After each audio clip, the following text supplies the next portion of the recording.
I'm John, this is Large Marge, and we're getting back to work on her today. And I have to admit, I've been kind of putting off the next thing I have to do, which is the oil cooler. I always find it difficult to work on something that you've already fixed once and having to go back and work on it more. It's just not fun. So when I got the machine, I noticed there was a leak in the hydraulic oil cooler. In the center here is a hydraulic motor that runs a fan, and even after cleaning it up, it continued to leak oil. So I took the cooler off, and I also checked this seal on the hydraulic motor that runs the fan. And I removed the seal and the O-ring, put in a new seal, new O-ring, and recorded the cooler and installed that back in the machine. Tightened down the fittings, which were not easy to get to. We are ready to test this thing out. Let's start this thing up and make sure there's no leaks. And wouldn't you know it, a short time later, this is what I see. That's oil right there. And with the borescope up on top, I can see it's coming from around that seal area. But whether it's fun or not, we got to do it. So let's get to it. So here's the deal. I don't think the cooler itself is leaking. I think it is the seal on the hydraulic motor that drives the fan underneath the oil cooler. In order to get to the fan, I have to take this cooler off, which means taking off the hydraulic lines, which if you recall, this one was very difficult for me to get, but I was able to get it with the chain wrench. Hopefully I'll be able to do that again.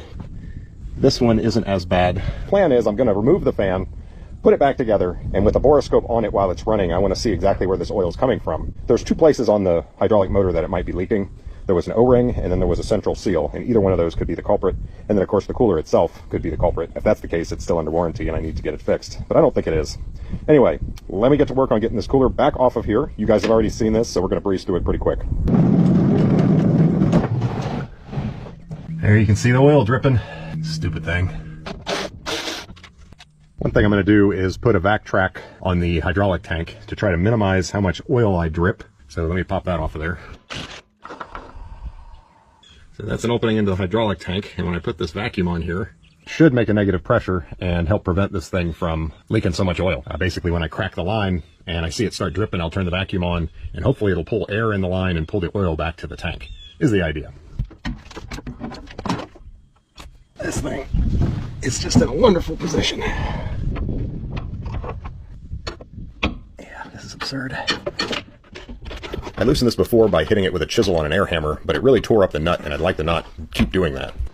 Yeah, there's no room. I can't get it to bite. All right, I'm gonna make a crow's foot. I do have crow's feet wrenches, by the way. This is my jumbo set. Goes up to 2 inches. It's not big enough.